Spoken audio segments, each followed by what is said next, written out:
দুই ভাই একই অফিসে, ভালো না লেগে কি উপায় আছে স্যার? দুই ভাই মানে? আপনি কি বলতে চাইছেন? স্যার আমাদের পিয়ন নাসির ভাইয়ের কথা বলছিলাম। আপনাকে কে বললো সামান্য পিয়ন আমার ভাই? বেয়াদবি মাফ করবেন স্যার, আপনি আজকে যার পরিচয় দিতে সংকোচ বোধ করছেন, আপনি জানেন আপনি যে চেয়ারটায় বসে আছেন এটা শুধু তার জন্যই সম্ভব হয়েছে। হোয়াট? কি বলতে চাইছেন আপনি? জি স্যার, আমি ঠিকই বলছি। আপনি যখন লেখাপড়া শেষ করে একটা চাকরির জন্য এদিক ওদিক ছোটাছুটি করছিলেন, তখন আপনার ওই ভাই 20 লক্ষ টাকা লোন করে আপনার এই চাকরির ব্যবস্থা করে দিয়েছে। স্যার আমি তাকে জিজ্ঞেস করলাম, আপনি ছোট্ট একটা চাকরি করেন, এত টাকার একটা লোন যদি আপনি তখন পরিশোধ করতে না পারেন, তখন আপনার ভাই কি বললো জানেন?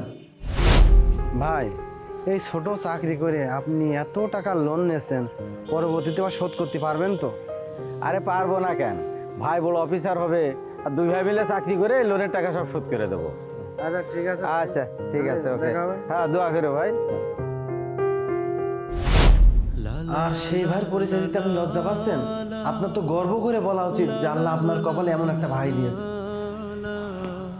ভাই, আমি অনেক বড় ভুল করে ফেলেছি।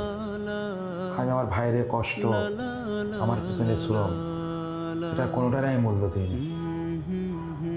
এখন আমার ভাইয়ের কাছে যেতে হবে আমার।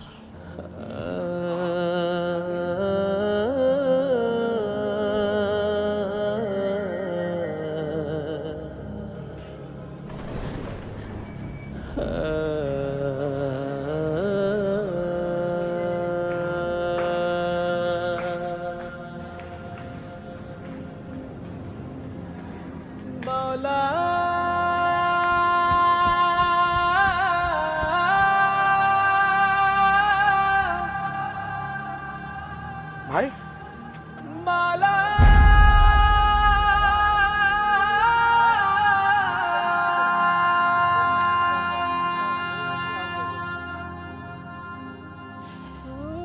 মাওলা